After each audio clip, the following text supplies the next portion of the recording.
Assalamualaikum warahmatullahi wabarakatuh. Waalaikumsalam warahmatullahi wabarakatuh.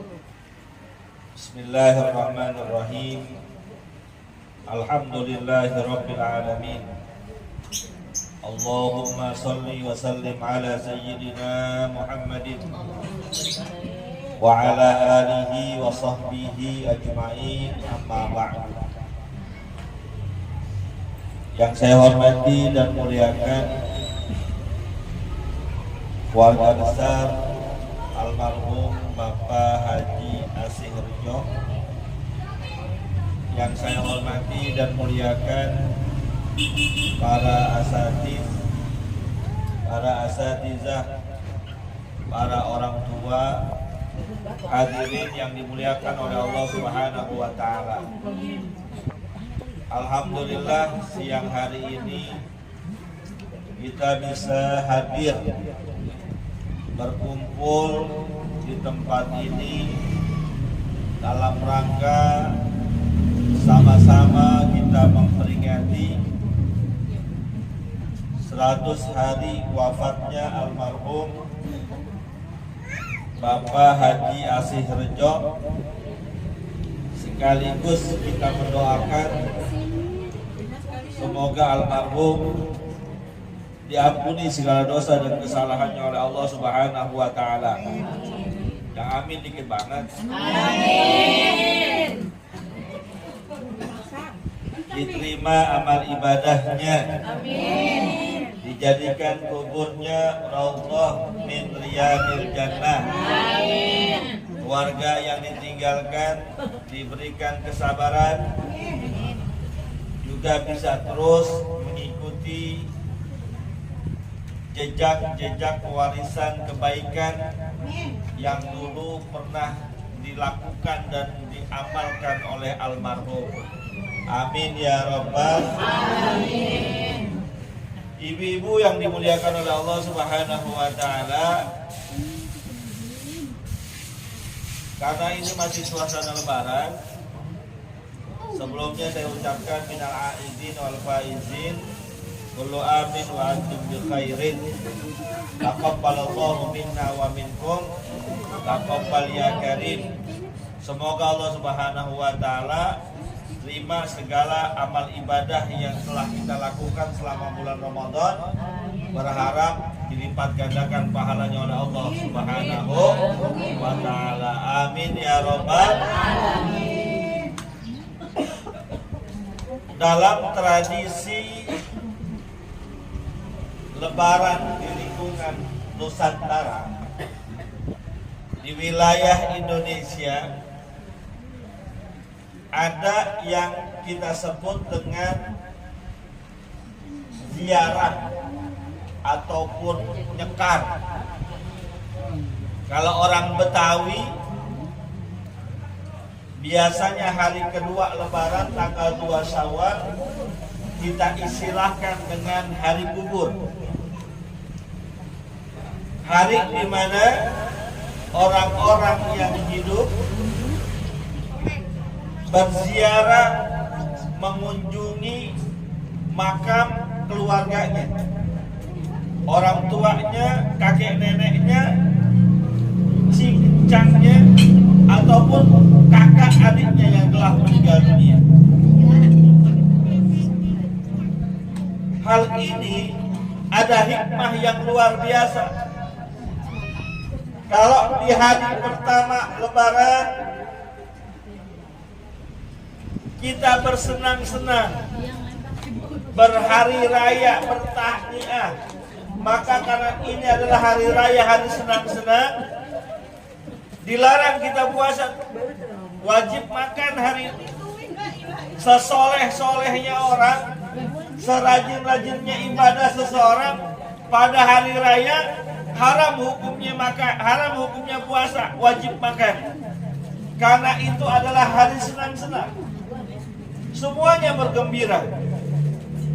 Saking girangnya di kampung-kampung, di lingkungan kita orang bagi-bagi duit. Ya Bu.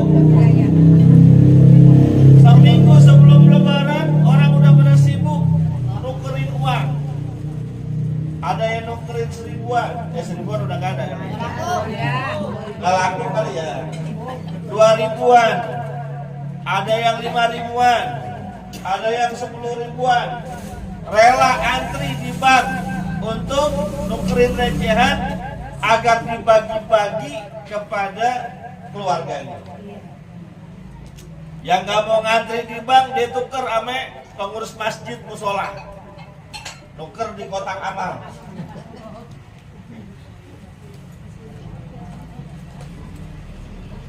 Karena dalam hari itu kita semuanya bergembira. Namun di esok harinya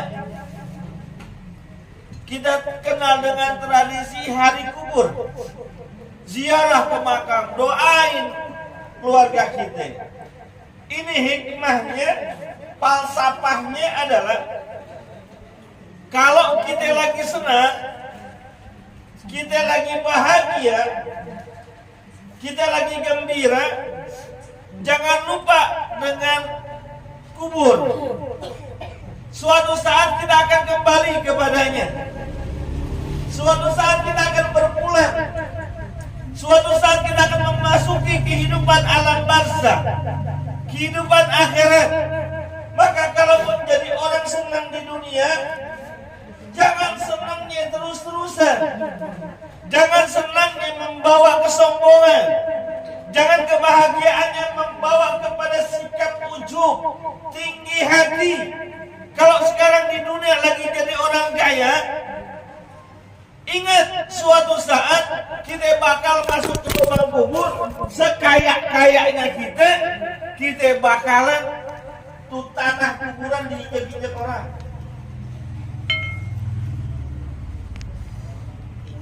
Orang paling tinggi jabatannya, orang paling kaya hartanya,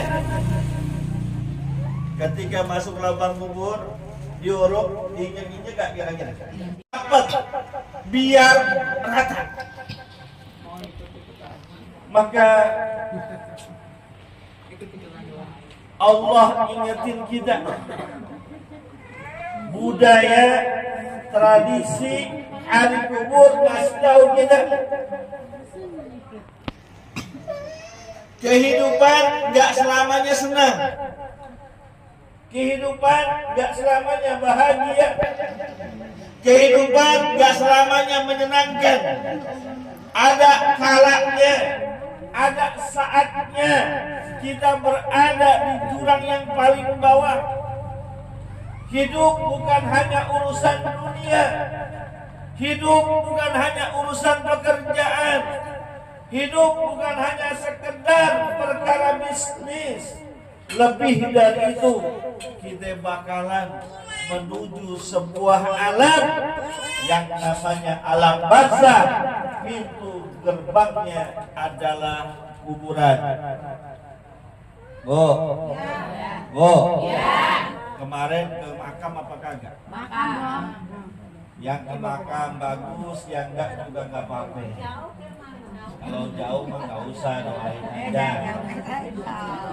Bahkan sebagian besar ulama mengatakan sebaiknya kalau perempuan nggak usah ke makam, di rumah aja doain dari jauh, kecuali benar-benar hajat.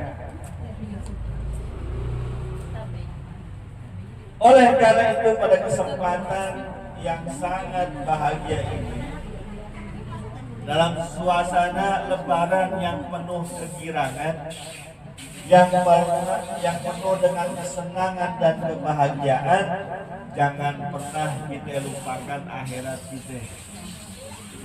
Kenapa?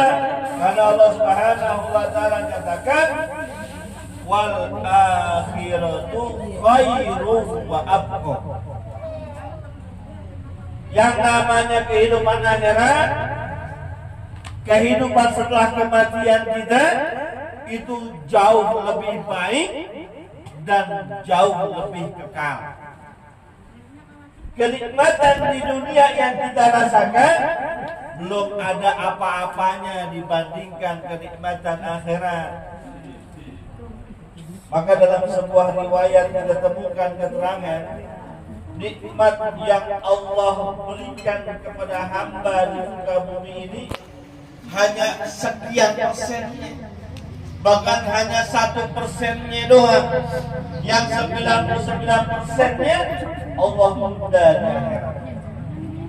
Jadi seenak-enaknya hidup di dunia baru 1% doang.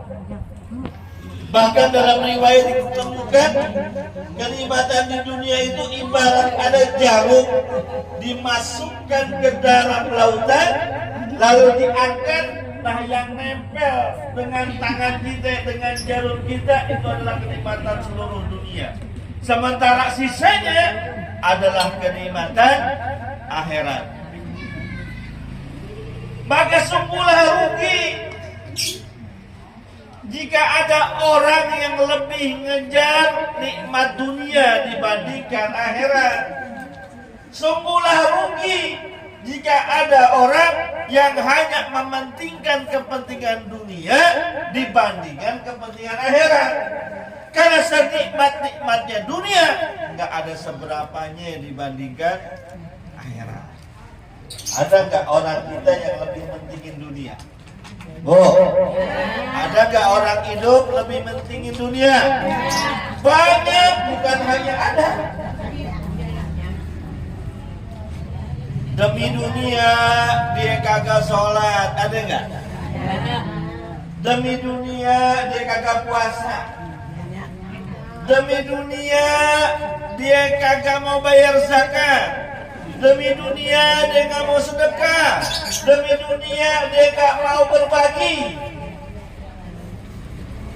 Mau ngapain puasa, lapar? Ada yang begitu. Enakan juga makan diam-diam, kopi diam-diam. Padahal makannya, kopinya, minumnya di siang hari Ramadan walaupun nikmat tapi tidak seberapa. Ada orang yang hidupnya kagak mau sholat, yang penting kerja. Pagi kerja, siang dagang, malam lagi kerja. Sholat lupa, subuh kesiangan, zuhur kelewatan, asar perjalanan, maghrib kecapean, bisa ketiduran. Kapan sholatnya? Ada orang model begitu. Demi dunia dia kejar, sholat ditinggalkan. Padahal dalam firman Allah dikatakan, masalakakum fi saqar, qalu lam naku minal musallin. Makan, yang mau makan. Ini kalau ceramah dulu artinya bakalan lama ceramahnya. Di neraka ada satu tempat namanya Sakor. Neraka Sakor. Para penduduknya tiap hari disiksa oleh Allah. Digecak, dipukul, ditapus, dibakar. Gak ada henti-hentinya siksa Allah. Lalu mereka ditanya, para penduduk neraka Sakor, apa yang menyebabkan kalian masuk ke dalamnya dan merasakan azab yang ada di dalamnya? Mereka semua kompak menjawab, lam naku minal musallin. Dulu ketika hidup di dunia, saya kagak pernah sholat. Emang agamanya apaan? Agamanya Islam. Agamanya doang Islam, sholat gak dikerjain. KTP-nya Islam, tapi sholat ditinggalkan. Lam naku minal musallin. Ketika ada orang yang lebih mementingkan dunia dibandingkan akhirat, kerugian yang didapatkan. Wa aqwa, dan namanya akhirat itu bukan hanya sekedar nikmat yang lebih baik daripada dunia, tapi jauh lebih kekal. Kalau kita senang di dunia, maka senangnya kita sementara. Kalau kita bahagia di dunia, bahagianya sementara. Silakan. Bu RT sini masuk Bu RT. Gak apa-apa Bu RT, gak apa-apa. Kalau Bu RT mah telat gak apa-apa. RT namanya ya. RT Ustazah, Ustaz telat mah gak apa-apa. Walaupun telat mah biasanya kalau RT Ustaznya berkatnya beda biasa. Biasanya begitu, biasanya Bu ya. Biasanya. Tapi mana saya ngomong? Es teh manis ya?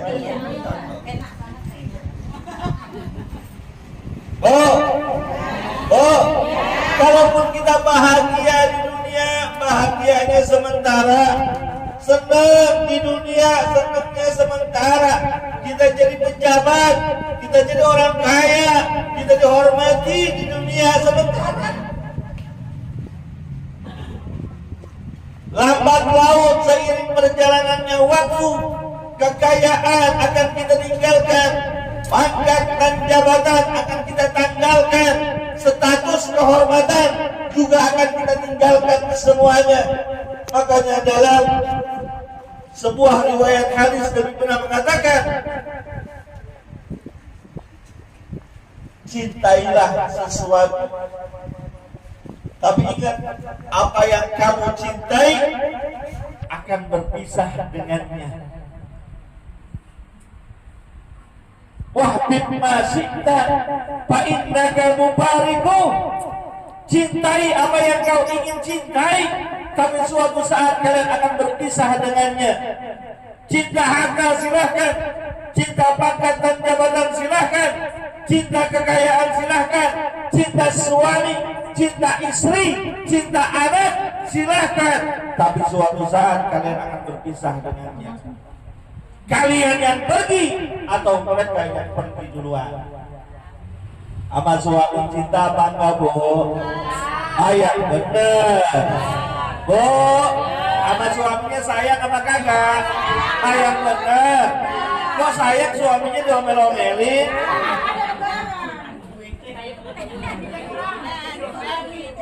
Ibu lebih sayang suami atau lebih sayang duitnya? Bu, sayang sama suami. Kalau suami pergi tapi ninggalin duit, suami pergi 3 bulan ninggalin duit gak apa-apa. Suami gak pulang-pulang tapi sekalinya pulang bawa duit gak apa-apa. Suami jelek banget, hitam, bekeng, tapi duitnya banyak, gak apa-apa. Jadi suami mah gak penting-penting apa. Yang penting, ini siapa itu yang ngomong gitu?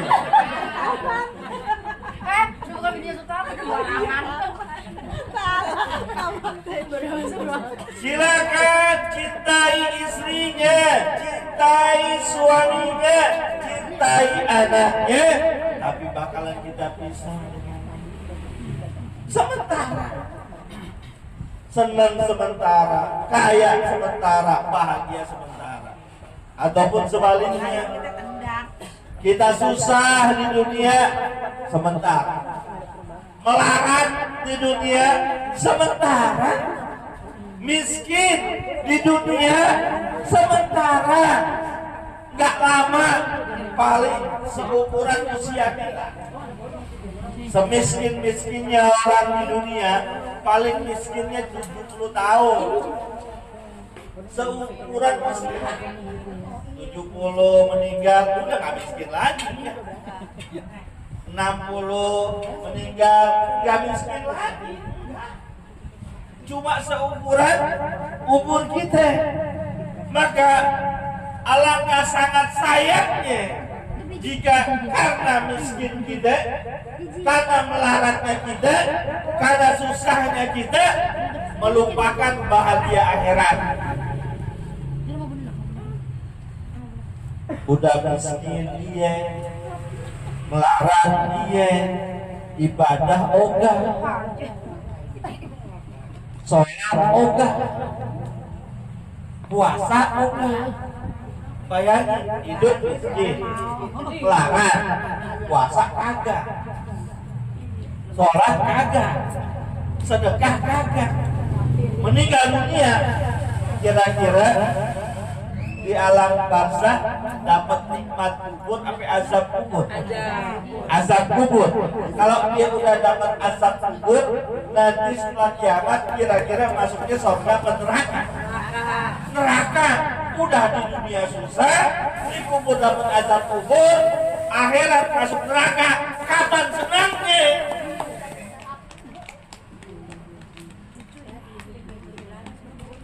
Ya kali mohon maaf seandainya dia jadi orang kaya, bisa menikmati kehidupan, rumah gede, kontrakan banyak, mobil mewah, motor lengkap, nggak sholat, nggak puasa, ya kali itu seandainya masuk neraka, dia bisa merasakan kehidupan dunia sebelumnya pernah jadi orang kaya. Walaupun rugi karena bahagianya sementara, yang kekal akhirat. Ini udah hidup miskin, rumah kontrak, makan susah, sembahyang kagak, sholat kagak, puasa kagak, tiap hari dikejar-kejar pinjol. Kapan senengnya? Stres yang ada, akhirnya dia cari gantungan, diambil tambak, digantung diri. Berapa banyak orang sekarang hidupnya susah, dihabisi nyawanya dengan sia-sia. Maka tradisi yang beredar di masyarakat kita setelah berhari raya, ada yang namanya hari kubur, ngingetin kita nih suatu saat perjalanan hidup kita, sesenang-senangnya, sebahagianya kita bakal masuk ke dalam kubur. Dan ternyata ketika masuk ke dalam kubur, itu bukan akhir segala-galanya. Kali dia masuk ke dalam kubur selesai urusan kita, enggak. Setelah kita masuk ke dalam lubang kubur, justru itu adalah awal segala-galanya. Makanya hadis Nabi kita Muhammad sallallahu alaihi wasallam yang disampaikan oleh Sayyidina Utsman radhiyallahu taala anhu berbicara tentang kuburan, beliau mengatakan innahu akhiri manzilin min manazilid dunya wa awwalu manzilin min manazilil akhirah. Yang namanya kuburan adalah tempat terakhir dari kehidupan dunia. Mau dimanapun kita tinggal, tinggal jalan bangga, tempat terakhir kita kuburan, terserah mau yang mana. Gang Keramat masih ada kosong, musola dekat Masjid Al Anwar masih kosong, Gang Sawo kelurahan tuh udah nggak boleh sekarang kuburin kelurahan, nggak boleh. Bu, saya kasih tahu sekarang udah nggak boleh kuburin di kelurahan. Nah iya nggak boleh, makanya saya bilang udah nggak boleh kuburin di kelurahan. Kalau makam depannya masih boleh.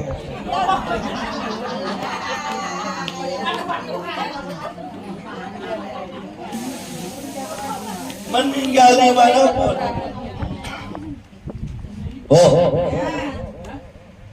Kita tinggal dimanapun, rumah mewah, rumah megah, tingkat ujung-ujungnya masuk lubang kubur. Ukuran 2x1, sempit, nggak ada kipas anginnya, boro-boro AC.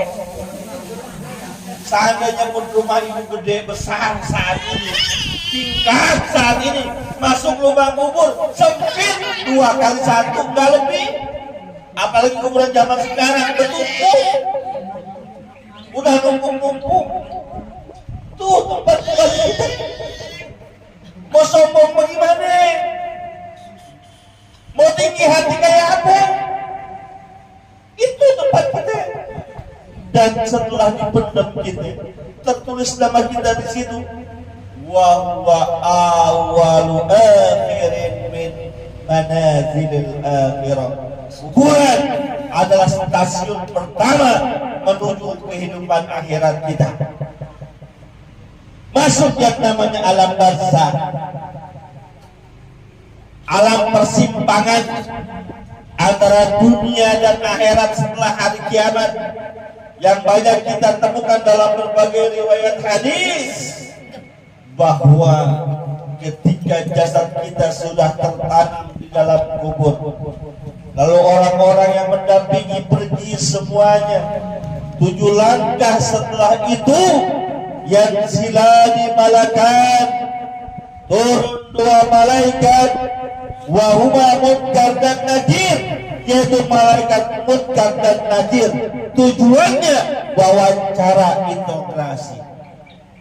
Nanya kita, man rabbuka, siapa Tuhan, wa man nabiyuka, siapa nabimu, wa ma imamuka, apa imammu, wa ma kiblatuka, apa kiblatku, wa ma ikhwanuka, siapa saudara-saudaramu. Ditanya kita, Bu. Sebuah pertanyaan yang tidak bisa dijawab oleh lisan kita, karena yang bisa jawab adalah amal perbuatan kita. Sebuah pertanyaan yang kita nggak bisa apalin, yang nggak bisa kita lihat contekannya, karena yang bisa jawab tergantung amal perbuatan. Kalau sekarang kita ditanya, man rabbuka, siapa Tuhanmu, jawaban kita pasti Allah. Kita bisa jawab. Tapi ketika kita mau jawab, Allah bilang, siapa bilang Tuhanmu Allah? Karena dulu ketika hidup di dunia, seruan Allah sering kau tidak dengarkan, panggilan Allah sering tidak kau turutkan, sholat yang aku wajibkan tidak juga kau kerjakan, puasa yang aku perintahkan justru banyakkan bolongnya. Anak-anak kecil kita suka kita tanya tuh, Neng, puasa kan 30 hari, kalah berapa? Kan begitu. Dulu nyebutnya kalah berapa? Oh, aku kalahnya 3. Kenapa? Waktu itu sakit. Anak kecil kalahnya 3. Ada kalahnya 4. Kalau ibu-ibu mau udah pasti kalah Bu ya. Kalau ibu-ibu kan bocor Bu ya. Hah? Udah pada kering udah pada kering. Ya Allah. Pak RT masuk, Pak RT. Ustaz Jabul Majid. Mangga. Pak RT. Oh, ambil kunci, jangan dikunciin atuh Bu. Pak RT temenin saya sini Pak RT. Ini ada tua bangka, bangkotan, main kagak orang laki. Kalah berapa puasanya? 30. Ya. Kalah puasa 30. Itu bukan kalah, jebol. Udah kagak puasa 30, lebaran paling sibuk nih. Minta THR sono, THR sini, puasa mah kagak. Malam takbiran paling semangat, masak ketupatnya paling rajin, nungguin tuh. Zaman dulu karena masak ketupat pakai kayu ya, semangat banget nungguinnya. Puasa kagak, malam takbiran dia begadang, puasa kagak. Sholat Idul Fitri paling depan, orang takbir Allahu Akbar, Allahu Akbar, Allahu Akbar. Dia nangis sesungguhkan, Masya Allah. Kata kita ya tobat kali ya. Wah, ada orang udah tobat kali ini, Alhamdulillah. Salam-salaman dia nangis, udah gak usah nangis sih, hasil udah gak saling memaafkan. Sih itu pakai nangis segala, gue gak bisa pulang kampung. Nangisnya gak bisa pulang kampung. Masuk ke dalam lubang kubur, perjalanan pertama manusia. Seram. Lubang kubur itu seram, sepi, gelap. Di dalamnya ada azab kubur dan juga nikmat kubur. Jam berapa? Bebas. Maghrib. Bebas. Wajib. Bebas wajib.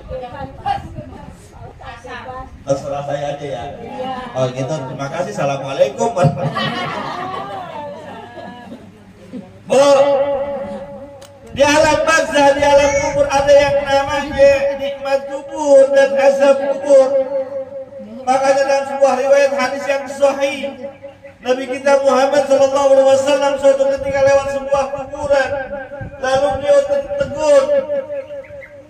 Kemudian diambil pelepah kurma yang masih basah, dia celupkan di tanah makam itu. Ada 2 tanah makam, seraya Nabi berkata, selama pelepah kurma ini masih basah, mudah-mudahan kedua makam ini orang yang dikubur di dalamnya diangkat dan diringankan siksa kuburnya. Lalu Nabi menjelaskan, ketahuilah bahwa di dalam makam itu ada 2 orang yang sedang disiksa oleh Allah Subhanahu wa taala, merasakan azab kubur. Yang mereka kerjakan bukan perkara dosa yang besar, yang mereka kerjakan bukan perkara dosa yang berat, tapi efeknya yang sangat besar dan berat. Ringan kelihatannya, tapi besar dampaknya.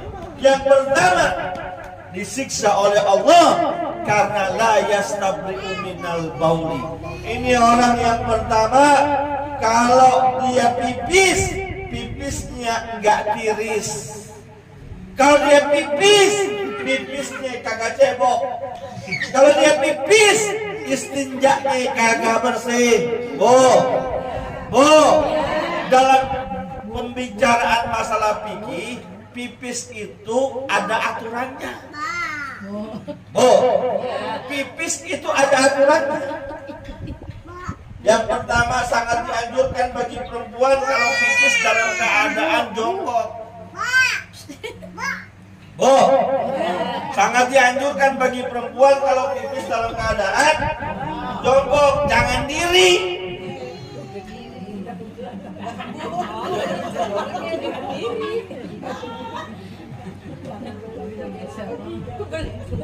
Kalau laki masih ada yang membolehkan sendiri. Kalau perempuan jangan. Dan pipisnya itu ketika istinja harus bersih dari suci, dari najis. Maka beristinja dengan benar. Cebok kalau bahasa kita, istinja nggak kenal. Cebok yang benar, bukan cuma digabrus-gabrusin doang. Ketika istinja, ketika pipis, angkat itu celananya, roknya, jangan sampai nyiprat. Karena kalau kena cipratan pipis kita, pakaian kita, badan kita najis. Selepas itu kita sholat kita membawa najis, maka sholat kita kagak sah. Hati-hati. Ya kalau di rumah kita mungkin istinjanya rada gampang. Yang rada repot di toilet mall, hotel. Kadang yang disediain tisu. Boleh nggak istinja pakai tisu? Boleh. Tapi harus benar. Jangan dipepet-pepetin aja. Kalau dia beristinja dengan tisu, jangan sampai air pipisnya belepetan kemana-mana. So, nggak usah nyontohin dah ya, repot nyontohinnya. Saya contohin yang laki aja, yang laki kan begini nih. Ya Bu, itu kalau dia istinja pakai tisu, jangan di oel begini. Ibu juga begitu, jangan di oel begini. Tekan, angkat, ambil yang baru, tekan, angkat, jangan dilap-lap. Najisnya kemana-mana itu. Awas, kalau najisnya kemana-mana, badan kita nggak bersih dari najis, sholat kita kagak sah. Kalau sholatnya kagak sah, dianggap kagak sholat, ujung-ujungnya neraka sama. Yang kedua, kenapa diazab dalam kuburnya kata Nabi? Yamshi bin namimah, kerjaannya ngadu domba. Ya udah liatin jam aja, sabar. Oh, oke, maafin dong. Oh iya. Iya, Uti, iya. Uti mau duluan. Ya nggak apa-apa. Aku juga dikit lagi selesai Uti. Maafin ya. Maafin ya. Iya. Ya, maafin. Kalau nggak ada yang terbalik lagi, berkami yang belum dibagi. Oh, dititip tantunya. Iya. Pelan-pelan, Uti, pelan-pelan. Ya, apa? Oh, awas. Di retek. Tolong. Semua. Awas. Diantarin ya, Bu. Diantarin ke rumah. Udah nggak usah lah. Ntar saya kasih bonus pisang. Oh iya. Bu, saya lanjutin sebentar lagi. Salah satu penyebab orang tadi diazab dalam kuburnya yamsi bin namimah, kerjaannya ngadu domba, provokator. Orang lagi anteng diadu-adu, ngadu sono, ngadu sini, mulutnya nggak dijaga, jelekin sono, jelekin sini. Yang akur jadi pada berantem, yang damai jadi pada berselisih. Awas, kita diamanatkan mulut oleh Allah bukan untuk berkata yang sembarangan. Kita diamanatkan mulut oleh Allah bukan untuk bertutur kata sembarangan yang bisa menyakiti hati orang lain, yang bisa memprovokasi orang lain, yang membuat orang lagi damai jadi berantem. Nggak boleh. Hati-hati mulut kita. Banyak orang berantem gara-gara mulut. Banyak orang bertengkar gara-gara mulut, berkelahi gara-gara mulut, bermusuhan gara-gara mulut. Nih, mulut nih. Makanya kata Nabi Muhammad SAW, siapa orang yang bisa menjaga di antara dua jenggotnya yaitu mulutnya, admanu lahul jannah. Saya jamin buat orang itu agar bisa masuk dalam surga. Mudah-mudahan kita semua yang hadir di sini Allah jaga amal perbuatannya, Allah jaga sikap, tindakan dan hatinya agar setelah fitrah ini, setelah bersih selama Ramadan, Allah jaga kebersihannya, semangat ibadahnya. Al-Fatihah. Bismillahirrahmanirrahim.